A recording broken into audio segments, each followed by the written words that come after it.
ECSI fans, you want to revolutionize your sports investing habits? Allow me to tell you about WagerWire. WagerWire is an app that helps you become a superior bettor by allowing you to sync all your sports books and track all your bets in one place. See your current action, your betting history, and stats. You could also sign up for sports books and collect bonus offers. Follow them at WagerWire on X, as it's the best account on the platform. Head to App Store or Play Store now and search WagerWire and download the app.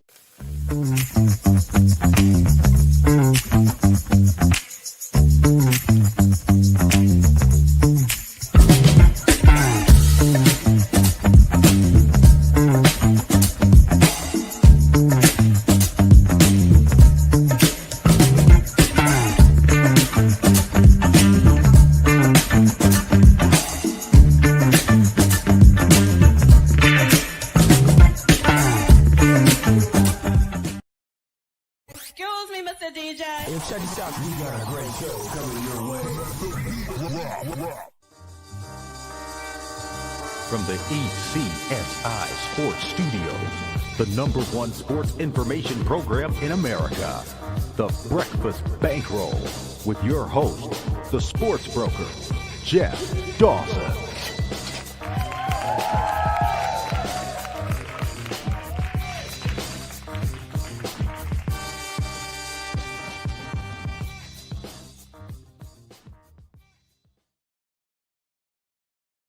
Good morning, sports fans from all around the globe. I am the co-host, Jeff Dawson, East Coast Sports Investors, and welcome back to the Breakfast Bankroll with myself and Scotty Webb, live from Tampa, Florida, as we do a weekend recap, what we saw in the NCAA and NFL, talk about the two games tonight in the NFL, talk about a couple opening numbers that have already popped up for this coming week in, I think it's week 5 in college football and week 3 in the NFL. But first and foremost, of course, a shout out to our proud sponsors and partnerships. It's WagerWire. Head on over to Google Play or wherever you download the apps. It is free.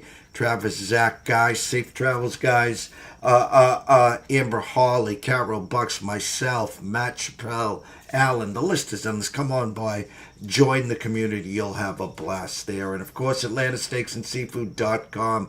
Terry Smith does wonders over there. Steaks, seafood, chops, appetizers, wines, you name it, he's got it. Head on over to AtlantaSteaksAndSeafood.com. So without further ado, live from Tampa, Florida, Mr. Scotty Webb.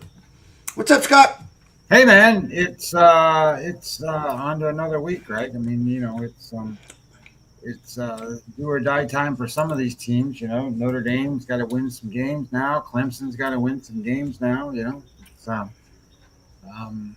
let's see how things shake out, right? You know, Notre Dame didn't get out to a good start last year and still made the playoffs, and they were in the, you know, made it to the final. So we'll see what happens. Well, it's funny you bring those two teams up. Notre Dame last year wins in Texas A&M, loses against UNI, 28.5-point favorites, their home opener, and then sheet and get to the championship game where they eventually lost. This Clemson team, highly touted, Clay Kubnick, Dabo, they had the team to beat in the ACC. Again, I think with these 12-team formats, they're not afraid now to play some tough games early, because you can get yourself with an early season loss like they did to LSU, but they didn't think week 3 or /4 they'd go down to Georgia Tech and lose. Now you look at this ACC, which we put as Clemson's to beat. Well, there's a dark horse team there that we thought to start the year was Louisville. Well, look at Florida State, look at Miami, look at Georgia Tech. Clemson's now can't afford another loss, number one. They're going to have to cheat and find a way to get to that championship game and win that, or hope, because 3 losses ain't getting into the final 12, Scotty. We know that. And in the Notre Dame, they don't have a conference. They don't have a championship game, so they're going to have to cheat and pray. Well, I think the difference with Notre Dame right now, currently, is theoretically they don't have a major game left. They do have USC on the schedule. USC just is going to make it into the top 25 this week. So that's the only game that's a top 25 opponent that they have left on the schedule. Now that can change obviously as the season goes on, but they don't have any more of these games. So theoretically they could win all of them, but they could. Hey, good morning, Jay Barry. But they could certainly not get to where they need to go either. The thing for Clemson, I think that's the biggest difference here is that they got some problems. So looking at Clemson's schedule, right? They're going to play Syracuse. I don't think that's going to be too much of a problem. I mean, Syracuse gives them trouble every year, but I don't think that's going to be a problem. I think they can beat Syracuse. Then they're going to play North Carolina. Well, North Carolina, they're not impressing me at all. They play Boston College. Then they get SM. Boston College has been better. Now, I don't like it. Certainly. Hey, Pulse Vibe Studio. How are you doing? I really don't know. I really don't know what happened with Boston College this weekend. They went out to Stanford, and, that's a game they should win. But they didn't win. So now then you have SMU, Duke, Florida State, Louisville, and South Carolina still on the schedule for this Clemson team. They can't run the table there, Jeff. And they're going to lose at least one of those games, if not two of those games, the way they're playing. So I don't think Clemson's in the. I think Clemson's out ACC wise. And if you ask me, and I know people are going to go, hey, Florida State this and Florida State that, or Louisville this and Louisville that. There's no better team in the ACC than Miami. Miami is unbelievably good. Their defense is way better than people are going to give it credit for. And that quarterback they got from Georgia, boy, he is putting them in the right spots, doing the right things. Now, I get it. He's not always going to be perfect, but I don't know that this team has to be perfect. You know where they win? They win on the offensive line, and they win in the defensive line. That's where they win. Nobody matches up to their offensive line and defensive line. I'd like to see, what they do against, they're going to play some of these teams. They're going to play Florida State, so we'll see what happens. Yeah, and again, we're early enough in the season where, again, you talked about Boston College. I didn't like the spot. They put up 66 in their home opener against Fordham. They left their hearts out in Michigan State last Saturday. Double overtime loss. They limped back to Chestnut Hill. Then they had to travel across country to a Stanford team that was 0-2. And I didn't understand BC being 10.5 point favorites. I thought it was a tough ask from Mr. O'Brien. A game they're supposed to win now. I'm not saying they weren't supposed to win, but I never seemed in that one there. We're going to go back to the college ranks, of course. We're going to talk about some games. Yesterday in the NFL, guys, if you don't know by now, what's the NFL stand for? It's not for long. And again, I say that because we've pivoted a lot here at ECSI to the team totals. Get to that team total, and I don't care about what the results are.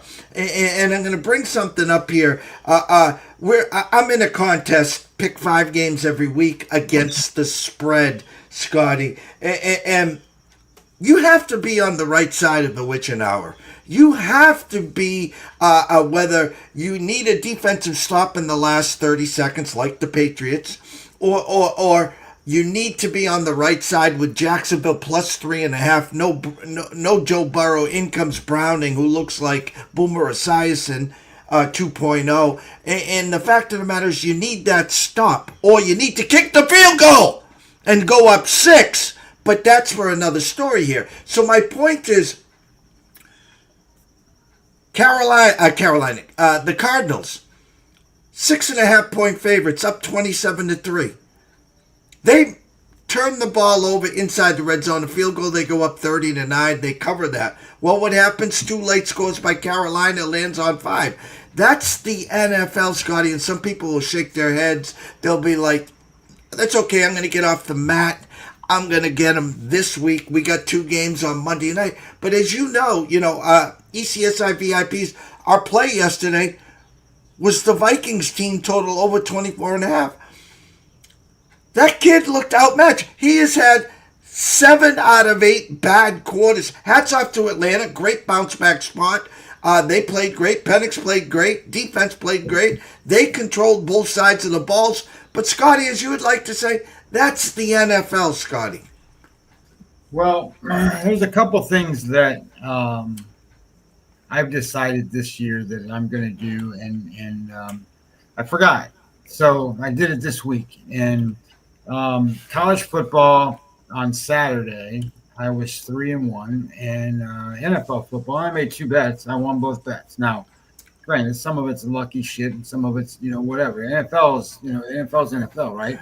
I was on Cincinnati, and Joe Burrow gets hurt, and then the quarterback comes in, and here they come, and they're a better football team. So it kind of is what it is. But what I was going to tell you, if I can get this damn thing to load here, let's do this a different way. I will do this a different way, and we will get this to come up the way I want it to. So what I was going to tell you is 2 things. The NFL is a quarterback league, which we all know, and it's a defensive league. So if you hey Marty Lowe, if you can get your guys if you can bet on the teams that prevent scores, you're going to have a better chance to win. And if you can bet on a team, and of course this thing is going very slow, so I'll get it a different way. If you can bet on a team that is go to quarterbacks. Dun, dun, dun, dun, dun.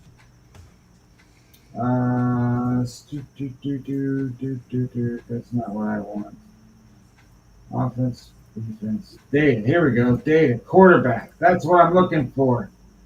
Quarterback. Okay, so through week 2,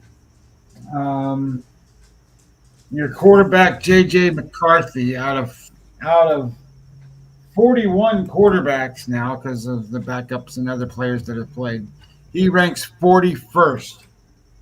The quarterback that ranks below him on the list is Joe Flacco. So if you remember the game that they won, the Minnesota game that they won, he was atrocious. He was terrible. And then for whatever reason, he woke up in the 4th quarter and brought that team back, and they won. Now Minnesota's got a pretty good defense, but if you don't have the quarterback to go with it, you're not going to go very far. So what's interesting to me is teams like the Colts. So if I go look at the Colts right now, the Colts quarterback, Daniel Jones, is number 2, Jeff, in football. Number 2. He ranks behind Lamar Jackson, and this is all based on total EPA and other different things. So it's not some people are going to go, well, his QBR is this and his blah blah blah is that and blah blah. Look, I'm just going to tell you the efficiency of plays is important, and he's ranked number 2. And then if you go look at defense, let's go to data. Let's go to defense. When you go to defense, you're going to see the Colts are 13th. Okay, that's not the greatest thing in the world, but you remember what the Colts used to be? I mean, the Colts were, bottom tier. They're 13th in the league in defense, and now you got a 2nd-ranked quarterback. How good are they? That's a good question, because I don't know the answer. They just beat the Denver Broncos. The Denver Broncos are supposed to have one of the best defenses. They still rank 6th currently, the Denver Broncos, on defense. They scored 29 points against that defense. So I look at this and I start thinking about, what do you do? Well, in the NFL yesterday, there's certain things, right? So the Detroit Lions get beat week 1 to the Packers. And how good do the Packers look, by the way? The Packers look like they're the best football team in the NFL, to be honest. I don't know that they are, but they look like it. They get beat, Detroit gets beat by the Packers. And who do they get next? Well, they get the Bears, and they get the Caleb Williams, who's the most overrated, junky-ass quarterback there is. And then they get okay, well, you get the offensive coordinator that just left here to run this team. Well, you got a pretty motivated Detroit team that's going to play this team. And you know who's the worst defense in the NFL? The worst defense in the NFL. I make sure I'm on my defensive list. That defense. The worst defense is the Miami Dolphins. The Bears are 25th. Okay, they're right there with the worst defenses in all football, and they're going to play one of the best offenses at home on the turf. And people are like, "Well, Detroit's not as good as they used to be," and blah blah blah blah blah. Well, they were ready for that game. They scored 52 damn points. So I was on them yesterday. I would have just said, okay, they'll cover 10. But here's the other thing, right? Baltimore covered a big number yesterday. Don't be how do I say this the right way? The big numbers are things you don't really want to do in the NFL much. So when you have a team like Baltimore, who's got the number one quarterback in the NFL, going against a team who's got the worst quarterback in the NFL, don't be afraid to cover that number, because, and especially if it's at home, because that team's not going to score a lot. The Browns are not going to score enough to cover the game. They just won't. So that's what you kind of have to look for is what do these matchups look like? Where do they go? How does a team do certain things? And I get it. Everybody's going to sit here and go, well, the trims are this and there's this and that. All of that stuff. Look, you can get involved in all of that all you want. But the truth of the matter is, go look at the offensive line, go look at the defensive line, and then grade out the quarterback and the head coach. Can these guys out-scheme the other guys? Can the quarterback outplay the other guy? Can the offensive and defensive line dominate the game? Then don't worry about it. Just make your bets on the best team and go on. Because they're going to win, and they're going to win enough that it's going to make it so that you do fine. That philosophy will work in the college football too. Go find the team that has the better quarterback, that has the better coach, that has the better offense and defensive line, and you're going to be fine most often. I think that's a good way to state it. Anyway, and don't worry about the rest. Like, I see all this stuff and all these people, they talk about all these different things. I will tell you this: don't bet a bad number. But bet a great offensive line, bet a great defensive line, bet a great quarterback, and especially in comparison between the two. And I think you're going to find more wins than you do losses. And remember that game we talked about last week, Jeff, when I'm sitting there going, I don't get it. NC State and Wake Forest. My numbers say NC State should be the team to win and blah, blah, blah, blah, blah. But the numbers are all showing, and everybody and their brother wants to bet Wake Forest. That game went Wake Forest 14-0. And then NC State came back, tied the game, made it 14-14. And then NC State ended up winning by 10 at the end and covered the number. You just bet better quarterbacks, better teams, better situations, and you're going to be, and more often than not, better off than you were. And, okay, off my soapbox. Well, no, the funny part in that game is we had Wake Forest team total over 21.5, 14-0, and then 24-14. And again, that was a number that opened at 7.5, I think. And you thought the number should have been higher. Everyone and their mother on Wake Forest. Again, that's that public trendy dog. So you're sitting there at halftime, you're doing your deal. Well, once they got to 24-14, they never scored again. And it was like a different NC State defense there. 2 games tonight. Getting back to the NFL for a quick second. Here's how I like to describe it. And guys, I think if you start to use this thought process and really listen to what I'm about to say, the light bulb's going to come on. Trust me on this. There's 5, let's say, I'm just throwing a number out. There's 5 elite teams in the NFL. Okay? There's, 32 teams, right, Scotty? Yep. Okay, so there's 5 elite teams in the NFL, and there's 5 doormats in the NFL. Okay? You got the elite on the left side, the doormats on the right side. That's 10, right? So that tells me if there's 22 average teams. And when I say average, means win one, lose one. Bad week, good week. If you can take your eyes and go 1 and 2 weeks out, you're going to make it a lot easier on yourself in handicapping the situations. You take a look at Seattle last week. Tough game against the 49ers, a divisional game, right? And they lose. They travel cross country to Pittsburgh, right? Pittsburgh got into a shootout against the Jets. And now they found a way to win. Now they come back home a little softer. That line opened up at 3, closed at 2.5. People are like saying, hey, I can get the Steelers less than a field goal at home with Aaron Rodgers. Again, a little desperation, a little sense of urgency on the Seattle side. Miami and the Patriots. The Patriots got steamrolled by the Raiders opening day. They got to travel down to Miami. Everyone knows how tough it is to play down there in September. Well, if you take a look at the Miami team, a team that wasn't ready preseason, a team that wasn't ready opening day in Indianapolis, now they face off, and it took a defensive stance. Miami had the ball with a chance to win. In the last drive, defense wins. Patriots 1-1. Dolphins 0-2. Mark this one down, guys. You'll see if the team believes in McDaniel. I don't think they do. Short week, have to travel to Buffalo. I've seen some 13 numbers out there. Big if here. If Buffalo steamrolls Miami 38-3, 38-10, two things should happen right after that game. McDaniel gets fired, and I don't care what they get for Tyreek Hill. Ship him to Kansas City. Let the reunion begin. It's a rebuilding year because the Mike McDaniel luster has left the building.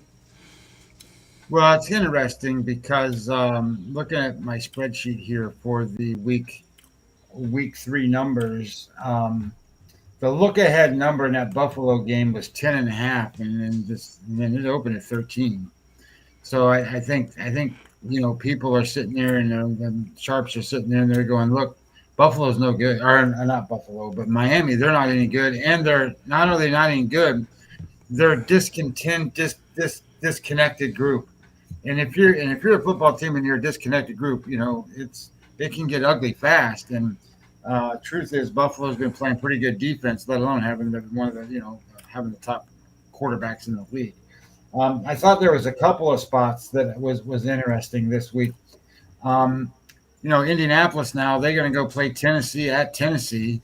To me, that's going to be a win for Indianapolis. Tennessee's quarterback has been sort of average. I mean, he's made good plays and all that stuff, but it's kind of like Kansas City. If you watch Kansas City play, what offense do they have? The offense they have is Mahomes running for his life, getting 60, 70 yards during the game, and then makes a couple of completions, and that's their offense. Well, that's not going to be good enough in the long run. But when I sit here and think about Tennessee, that's their offense. Their offense is Ward trying to do whatever he can do back there as a rookie quarterback and survive. And I think Indianapolis will get there. The look ahead was -2. It's 3. I don't have a problem with that game. I haven't handicapped the game or looked at it yet, but I agree with that move. I was looking at Atlanta. It was look ahead was 2.5, and it's now 3 in Carolina. I don't know. It's a divisional game. But Carolina's not any good.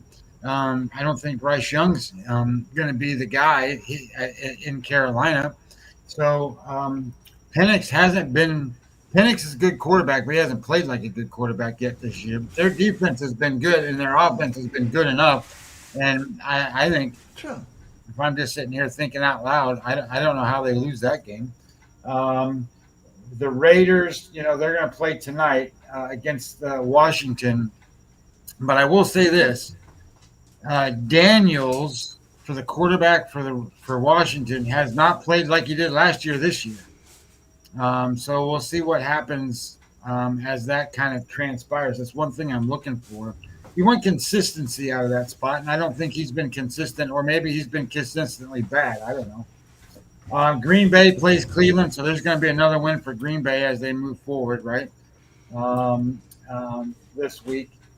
Cincinnati plays Minnesota. That ought to be interesting because Cincinnati doesn't look like a good team right now, and Minnesota looks terrible other than their defense. Their defense is pretty good, and they got a good coach.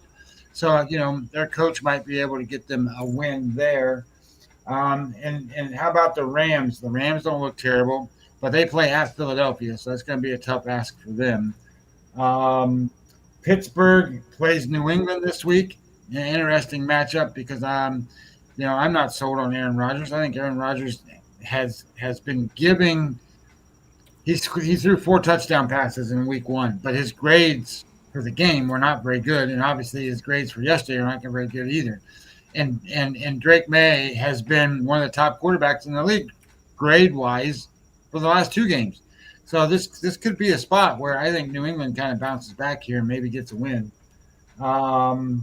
Jets in Tampa Bay. Look, I'm not sold on Fields. I never was sold on Fields. Now he's a good running quarterback, but this will be the first home game coming up for Tampa Bay. They play tonight against Houston, so we'll see what that looks like. I think they're going to give him a game, but I don't know. We'll see what happens. But Jacksonville and Denver. Jacksonville looks halfway decent, but I don't know what their quarterback does. He makes he makes airheaded, brain dead type decisions sometimes. I don't think you can do that against Denver, so we'll see. Chargers and the Saints, Seattle and Dallas, Chicago plays Arizona, San Francisco, and Arizona. What's this other? Oh, Kansas City and the Giants. Look, Kansas City needs to win that game. Kansas City absolutely has to beat the Giants because in week 4, Kansas City plays Baltimore. Look, Kansas City could go if they don't beat the Giants, they're going to go 0-4. And that's not good. So they absolutely 100% have to win that game. So thinking about that might be a spot to keep an eye on that number and see where it is. The look ahead number was 6.5. The line is 5.5, and I get it. The Giants have been playing halfway decent, and Russ Wilson was good last week. But the Chiefs absolutely have to win that game. So if they're that motivated to go in there, that's a good spot to look at. Yeah, and again, 0-3 with Baltimore on deck. A look ahead of 6.5 now, 5.5. The NFL schedule guys didn't do them any favors. They open up in Brazil, then they come back to host the Eagles, and now they got to travel to the Giants. The loser of that game is now officially 0-3. No teams usually make it starting the year 0-3, and the NFL will desperately want Kansas City at least to get off the schneid and keep their dreams and hopes alive for the Kelsey final, run here. And they're desperately waiting for Rashee Rice. That's not till week 7. Worthy's still banged up. That's why I said if Miami gets blown off the map, you have to make that call. Reunite him with Hill. At least that can open up the lanes until the healthy bodies get back there. You talked about the Patriots and Pittsburgh game. And again, in my eyes on Monday, that's the perfect spot for Pittsburgh. I think the Patriots have won 4 home games total their last 3 years at home. They have just been abysmal at home. There's that every other week. Rodgers in Pittsburgh looks great on the road opening week. They struggle at home against a good Seattle team. Whoever wins the turnover battle there in New England next week will be the right side there. Again, a short number of 1. Here's Vegas just rolling it out and say, all right, guys, you decide because we're not going to do that for you here. The game of the week, in my eyes, is the Rams at Philly. Here's the Super Bowl defending champs 2-0. This Ram team is legit. They got some offensive prowess, of course, with Puka and Devontae Adams. They got a great defense, a great coach there. So the line only at 4.5. You don't get Philly at home with such a short number there. You talked about Green Bay. 7, now 8.5 at Cleveland. This Green Bay team was now the 3rd favorite to win the Super Bowl. The addition of Micah, who's going to just get better and better and better in the system. Love looked great. They got a running game. The problem with them is their wide receiving core is so banged up. Jaden Reed out about 6 weeks there. You talked about Burrow. Listen, two things in fantasy football you don't want to hear: high ankle sprain and turf toe. Brock Purdy out 2 to 5 weeks with turf toe. Insert Mac Jones. They find a way to win there, but don't get excited, San Fran guys. I know what Mac's all out. Russell Saylor QB curse has been exercised in Indy. Sometimes you get a gift, and you take the gift, you turn the page. You lost the game, and then the phantom flag, and you go out and win the game. Take that 2-0 with pride. Run back to figure out how you're going to do something this week. Russell, who do you got this week? Where's Indy? Indy at Tennessee. Look ahead line, 2 3-point favorites there. Another desperation team with Tennessee here. Will be interesting. Russell, does your defense travel, number one? JT looks great there. Daniel Jones obviously can't turn the ball over there. Will be interesting there. Atlanta, just their defense just destroyed Minnesota yesterday. Their problem is the offensive game plans. They leave Koo at home. They bring in a new kid. 5 for 5, 6 for 6, whatever he was from field goals. There, you need touchdowns in the red zone, guys. You got Bijan, you got Drake London, Kyle Pitts on a milk carton. Who the hell knows there? Minnesota, Cincinnati. I mean, listen, again, the backup quarterbacks are backups for a reason, guys. Great come in, kid. We need next man up. They find a way to beat Jacksonville. Now travel against a Minnesota team that's going to be pretty upset there. We're waiting on Burrow. Is it surgery? Is he out for 3 months? I think they got bye week 10, come back by week 11, hopefully, and maybe you're 500 there. What I really want to do here, Scotty, is I want to go back. There's 2 games tonight. Tampa at Houston.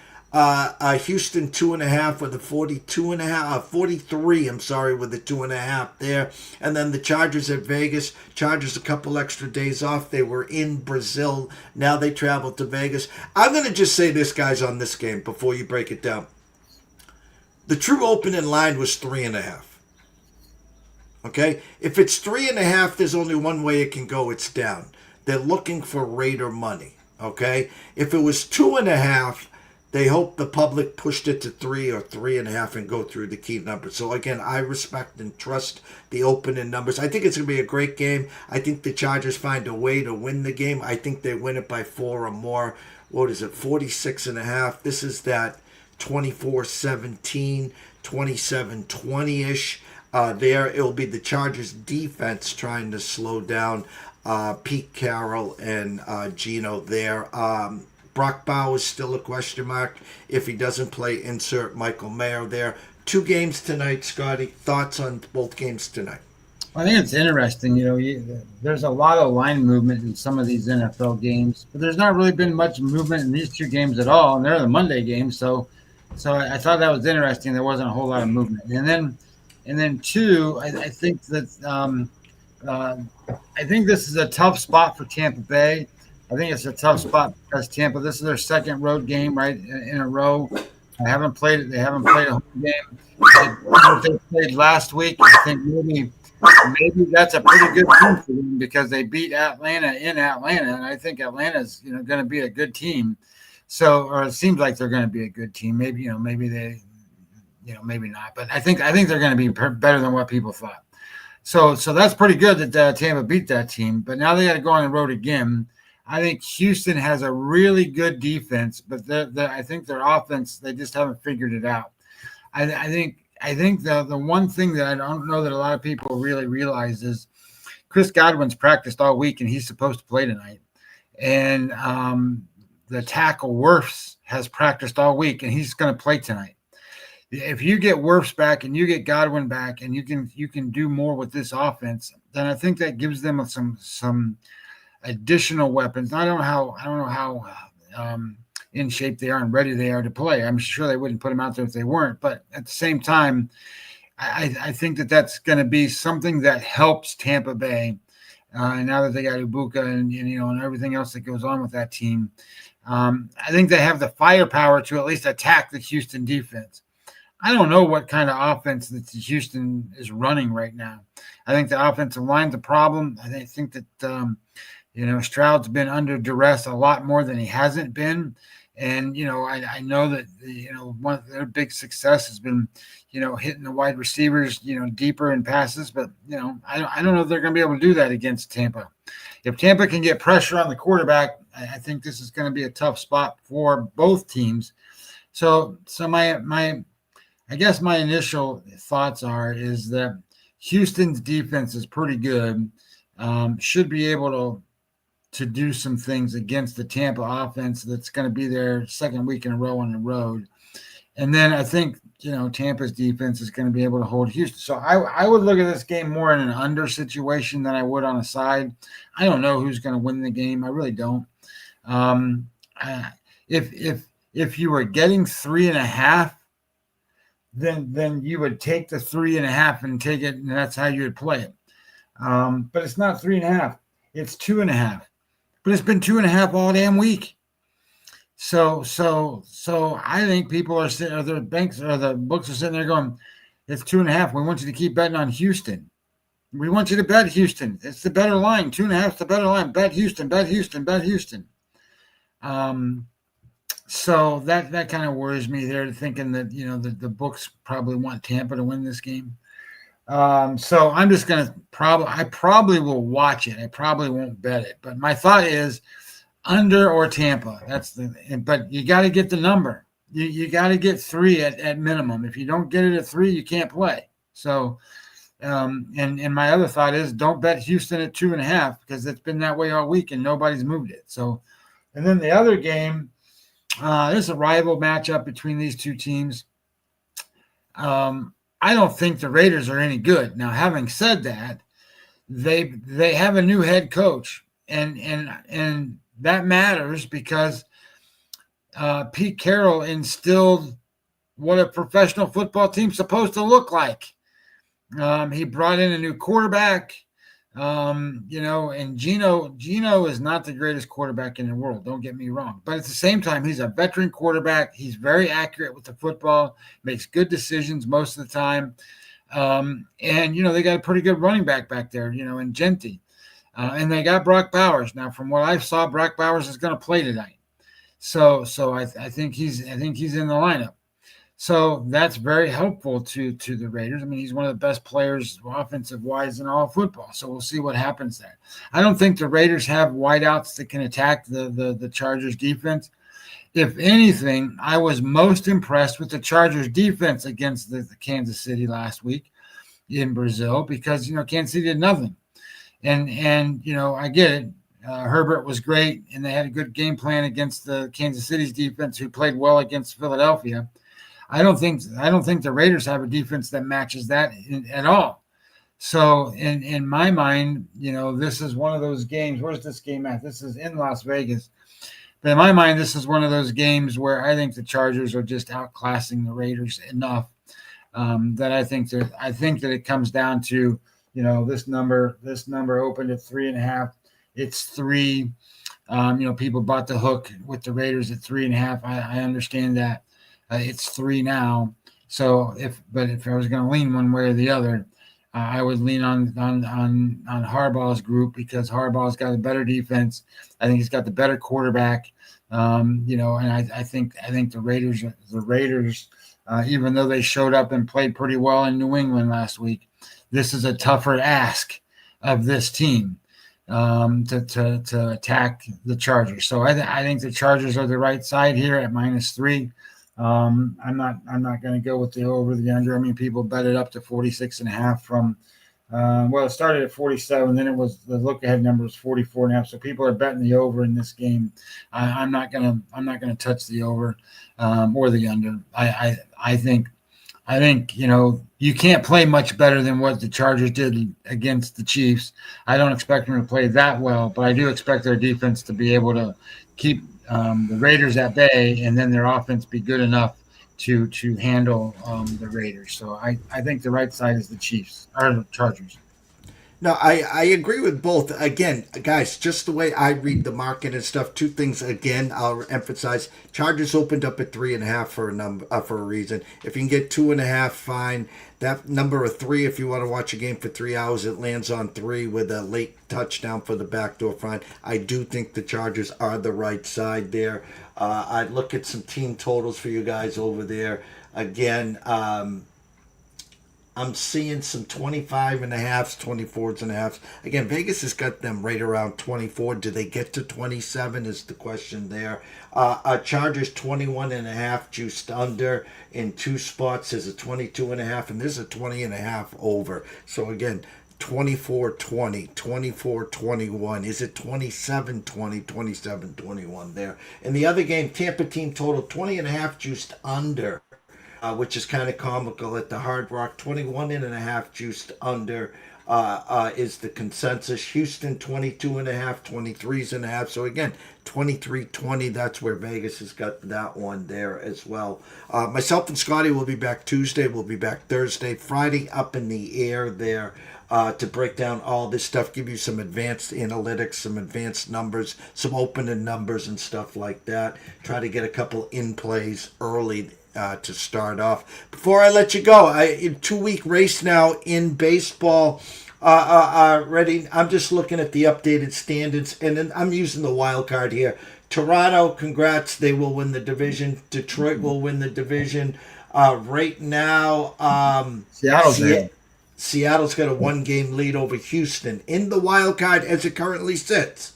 Yankees plus 2.5 games with 83 wins. The Red Sox with the win last night with Crochet, 82 wins, up 1 game on Houston with 81 wins. Now, 2-week race. Texas 2 games back. Cleveland 2.5 back. I will stop right there. In the National League, congrats to the Brewers. Congrats to the Phillies.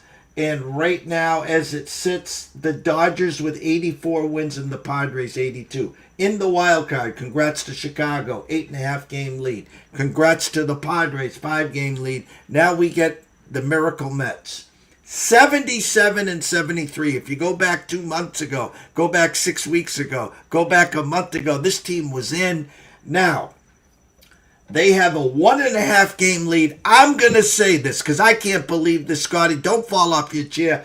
Here comes Rafael Devers and the San Francisco Giants down the stretch as they are only a 1.5 games behind, 75 and 74, 1 game over 500.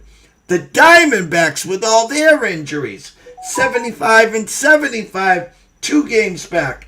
The Cincinnati Reds, Tito, go, 74 and 75, 2.5 back. And I'll throw this in there for shits and giggles. Bob Gibson isn't walking through that door. Ozzie Smith or Albert Pujols isn't walking through that door. But the St. Louis Cardinals, 73 and 77, just 4 games back. Scotty, it's baseball time. 2-week stretch, 2-week sprint. The stage is yours. So, you know who plays each other this week, right? In the American League West. I mean, if you go look at Houston, they play Texas this week. Houston and Texas, and then Houston and Seattle this week. So and then after that, Houston has the Angels and the A's. So, I mean, it's kind of a finish in the whole division for them. Seattle is interesting in a sense that, I don't know, they got the Dodgers. They got the Dodgers. They got the Astros. And then they got the Royals and the Rockies. So I think Seattle, you know, their pitching's been pretty decent. Their offense, you know, Houston's just been struggling, in my opinion. But do they struggle enough to not make the playoffs? I don't think that's the case. I think Cleveland's done. I don't think they're going to get there. I don't mean that in a mean way to Cleveland, but Cleveland has 6 against Detroit left. and you're going to have to win the majority of those games. And then they got 3 against Texas, and Texas has to win those games. So and then they play 4 against the Twins. So I think Cleveland. I don't think Cleveland's going to make it. So I think they're out. So when you start to think about it, in my mind, the only team that's got a chance is Texas. And I don't know if they really got a chance or not. To me, it's been shocking that they've played this well without Seager, with some of their guys hurt. I can't believe that they've been winning as much as they have been with the quality of offense that they've been able to put on the field. Texas, Texas has 3 against Houston, 3 against Cleveland, 3 against the Twins, and 3 against the Marlins. And that's interesting because, the Marlins love to be the little guy that comes up and bites you in the butt, right? They love to be that team. So I don't, that's not necessarily great for them. So it's interesting. Now in the National League, it's been shocking to me of what's been going on with the Mets. But if you go look every day and see who's pitching for the Mets, you sit there and go, who the hell's that guy? Who the hell's that guy? Who the hell's that guy, right? Their starting pitching has finally come back to bite them in the butt. They're not throwing Clay Holmes anymore. They're not throwing these guys anymore. And Pete Alonso, who has been carrying that team, is not carrying that team. Soto's carrying that team now. And, the shortstop, Lindor, he's been great, but he's not been all-star great. I mean, I know he made the all-star team and all that stuff, but he's not been this superstar player. And the reality becomes is, Kodai Senga got sent to the minor leagues, Jeff.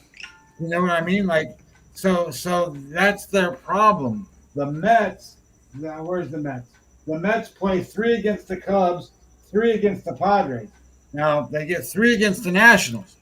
But the Nationals, they've been a little bit feisty. I don't know what the hell's going on with them. They've been a little bit feisty. They're still a terrible team, but they've been a little feisty. So they're going to have to play some. And then they get 3 against the Marlins. And, I live in Florida, and I used to live on the other side. I live on the west coast of Florida, but I used to live on the east coast of Florida. And I was pretty close to the Marlins at that time. The Marlins hate the Mets. It's a big thing for Miami, and it's a big thing for the Marlins to beat the Mets. It really is. They think it's their biggest rival of all the teams. Is the Mets. So if they can knock the Mets out of the playoffs, that's the biggest thing for them. San Francisco, where are they at? San Francisco Giants. The Giants, they got 4 against the Dodgers. Now, that ain't easy, and they won them one time, and then they got beat pretty good. And then they play 3 against the Diamondbacks. But after that, I don't even know if it's after that. It's just who they play. They got 3 against the Rockies and 3 against the Cardinals. I don't know where that series is with the Cardinals, but if it's at home, they'll beat the Cardinals every time. If it's in St. Louis, the Cardinals will play a little better. So, but they'll beat the Rockies, right? They'll beat them, and then the Diamondbacks. Look, the Diamondbacks made a little bit of a run. They're better off than some of those teams that they've been trying to fight for, and some of those teams that get in there. It's so I've been kind of watching this from afar. I made that statement months ago that nothing was going to change, and it still hasn't. That the placemats may have changed to a certain degree, like Houston has now fallen out of first place and Seattle's in first place. But I still think it's going to be very difficult. Look, there's 14 games left, right? Something like that.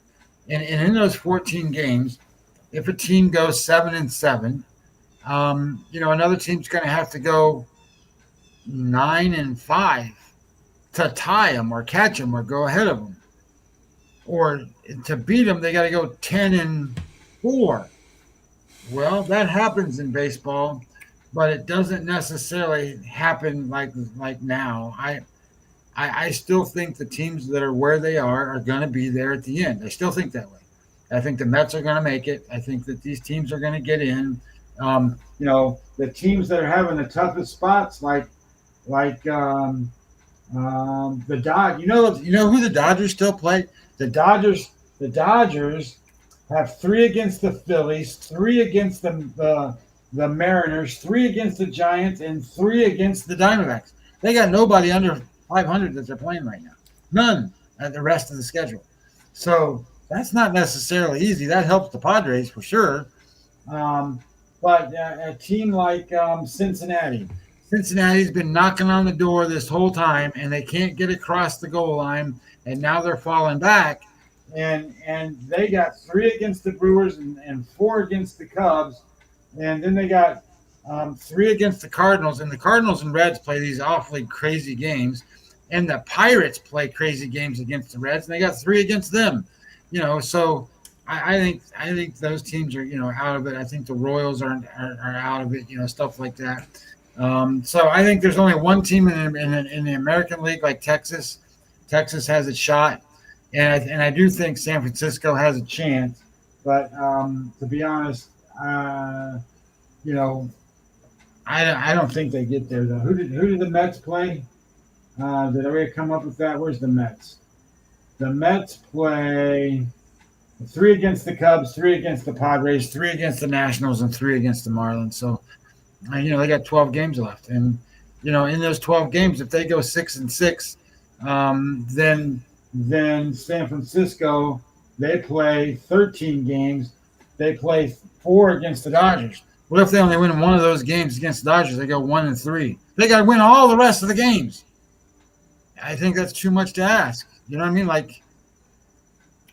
And then they still play.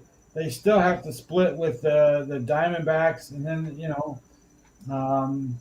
it's just they got the Diamond, and then they'll beat the Rockies, but the Cardinals. I don't know. I don't know how it's going to work. I think they have a chance, and we'll see how it goes and see. But it's still going to be hard when you're the guy chasing. You've got to win by margin, and margin means if there's 14 games left, you got to win 10 of them. The funny is, I've been saying every month that you're going to see a new look Dodgers team. You're going to see a new look Dodgers team, and maybe it is in October. I don't know. They're moving parts. They're just next man up mentality. I don't know what it's going to look like in the playoffs. I don't. But let's say that they're going to end up holding off the Padres and win that division. And the Brewers sitting there, they lost their closer. Well, on paper, the addition of Duran for Phillies, I will tell you this, Scotty, and I think you will agree with me. If the Phillies hadn't lost Zach Wheeler, the Phillies was the team to beat in the National League, correct? No question. Now, the way they're made up, the addition of Duran, again, who's going to start that 4th game? Well, how many times are they going to need that 4th game? Not in the first series. My point is, moving forward, is it, hey, we're up 2-0, we're going to wheel out a bullpen game? Because that's a big hole. We know that, and especially as the playoffs progress. We know the history of Milwaukee. Great regular season, losing the first round. Well, is it different this year? The Cubs, we talked about them all year. They're dangerous. Don't forget, they lost their ace early in the year, Justin Steele. We talk about Amanga. What else do they have? The Padres, dangerous on paper. They got veteran leadership with Machado. They have starting pitching. They have a back end like no tomorrow. There's just something missing there. So again, we'll have these talks as the next 2 weeks. This first week here is what happens. I'll throw the curveball out there. What happens if the Giants take 3 out of 4 from the Dodgers and the Padres sweep? And here all of a sudden now the Padres are 1 game behind the Dodgers for the division, and here's the Giants knocking it. This first week is going to be so interesting because the Mets are leaking. So had lost 8 in a row. They stopped the bleeding last night, but in a 14-game sprint, and you're 1-8 your last 9, you're looking over your shoulder because there's a pack of wolves called the Giants, the Diamondbacks, and the Reds, and you start not believing, Scotty. For sure. I mean, it's and be honest, the pitching staff that they have is not sound. It's not great. The bullpen's not great. They've theoretically been an offensive team to get them to where they go. And at the beginning of the season, you know, just flabbergasted at how their pitching staff worked. It worked, and now it's all falling apart. It's dead in the water. Their best pitcher is a call up kid that has been pitching in the major leagues for what, 5 starts maybe, and he's done well. Don't get me wrong. I'm not saying he's been poor, but the reality becomes is they have nobody to rely on. It's kind of like the Cubs, right? The Cubs, their best pitcher is Matthew Boyd. And that I don't care what you want to tell me. That's not the guy that you want leading your rotation in the playoffs. It's just not. And then you're going to tell me, well, they got Imaniga. Okay, well, Imaniga gets hit. Imaniga is not a guy that's going to go out there and be a lead guy in the playoffs. Now I get it. He keeps them in games and all this and all that. But if the Cubs offense doesn't take over games, they're not going to win these games. Their bullpen is so. They don't have, major closer kind of guys. They just have guys that get the job done. And that's not playoff contention type teams. The Phillies, if the Phillies had Zach Wheeler, Jeff, the Phillies would be, in my mind, the number one team in to win the World Series. They would be that good, right? That's what they are. They don't. So Wheeler's not going to be there. But that doesn't mean that the guys that they have aren't still good pitchers, because they are. They got good pitchers in those spots. They got good bullpen guys, and they got veteran guys. And you know what? They got a guy that's lighting them up right now and getting on base and actually makes their roster better and their lineup better. And Harrison Bader. Harrison Bader, been moving him to lead off, making him be that guy. He is doing phenomenal things to set that lineup up, because now you can put the shortstop and Turner in the right spot. And then you got the right guys coming down the line, and they can fill in those spots as they need them to go. Castellanos, Real Muto, those kind of guys, when they get hot, they're good. When they're not, they're just average and so. But, you're counting on Schwarber and you're counting on Harper to drive that bus. But if Bader can get on base, then Turner, Harper, and Schwarber can make that team go. So I still like the Phillies. I think the Phillies are still a good team. I think the Dodgers are set up where their starting pitching has let them down, to be honest. They have good pitchers. Glasnow is a good pitcher, but he hasn't been great. He's been too hit or miss. Yamamoto's the same way. If you tell me Yamamoto's going to start, I'm not going to tell you what kind of Yamamoto you're going to get. He can go out there and throw one pitch away from a no-hitter, or he can go out there and give up 6 runs in the first inning. I think that, based on what I've seen from Yamamoto in the past, is in big games, Jeff, he's not a big game mentality guy. He's a shrink up guy and kind of I don't know what to tell you. He kind of goes away. Glasnow is a guy that in big games will step in.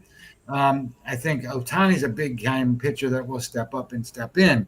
But, how many big games has Ohtani really pitched? I don't know how many really big games he pitched. He pitched a lot for the Angels, but they weren't in big games.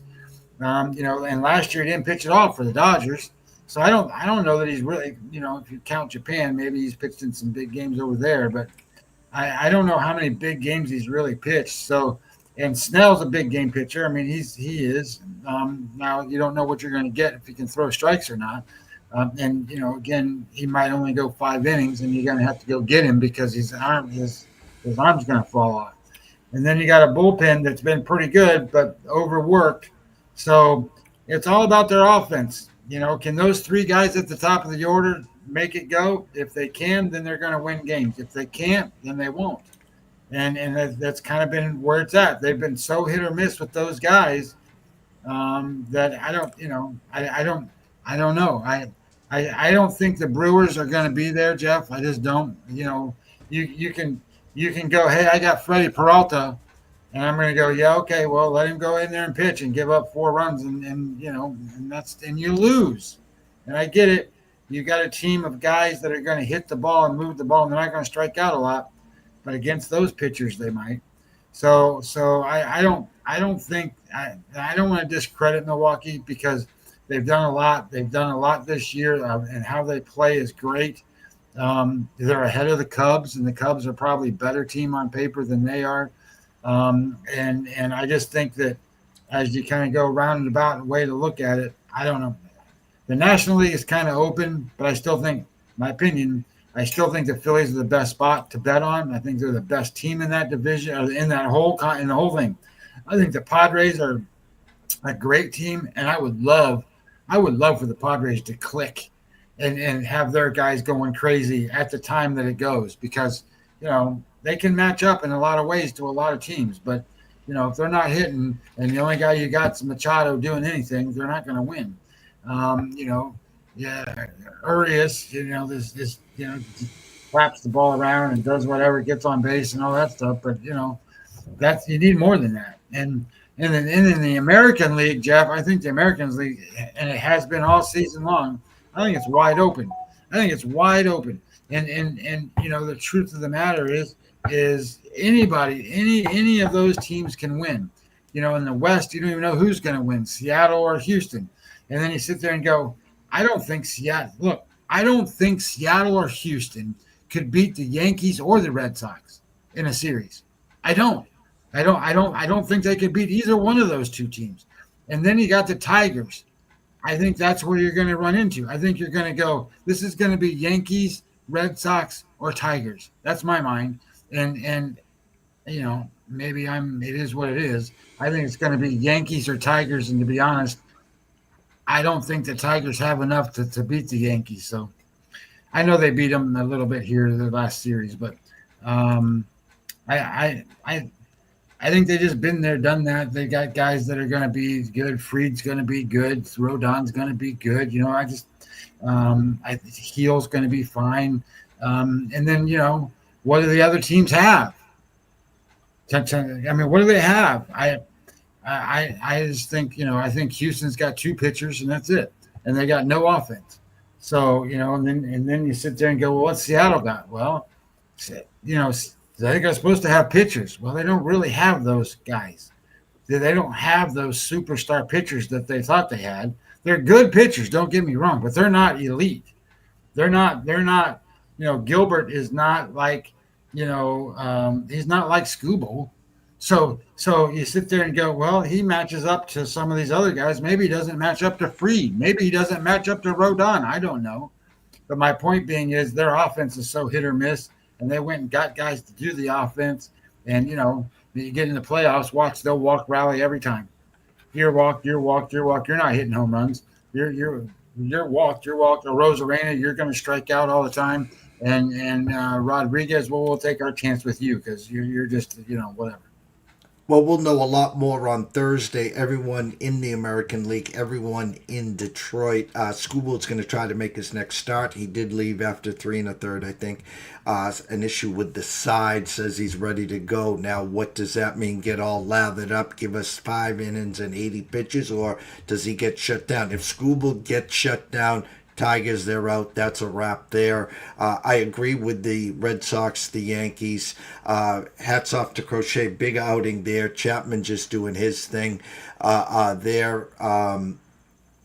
As we were on, it was out 2 hours ago. Joe Burrow will need surgery.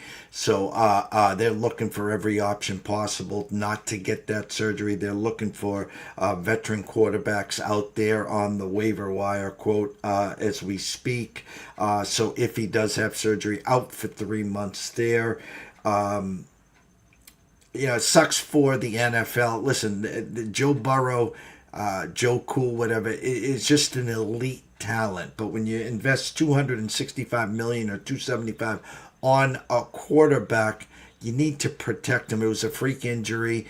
It is what it is, but sounds like Joe will be out for potentially 3 months there. I want to give a shout out to Jay Berry, the Pulse Vibe Studio, Marty Lowe, Russell Saylor for checking in. If you haven't already, head on over to YouTube, East Coast Sports Investors, and subscribe. It's free. Come on back to X, at East Coast Sports Investors, and of course at Scotty Webby 20 MLB there tomorrow. Myself and Scotty will be back around 9 o'clock, 9:15. Set the notifications there. We'll also be back on Thursday, getting you caught up. We'll recap the 2 games tonight in the NFL. We'll talk about some opening numbers, where they have gone, where Scotty's eyes are, and my eyes as well. So for myself, Jeff Dawson at EC Sports Invest, the one and only Scotty Webb at Webby 20 MLB. Wish everyone a blessed day. Thank you guys so much for joining us, and stay tuned.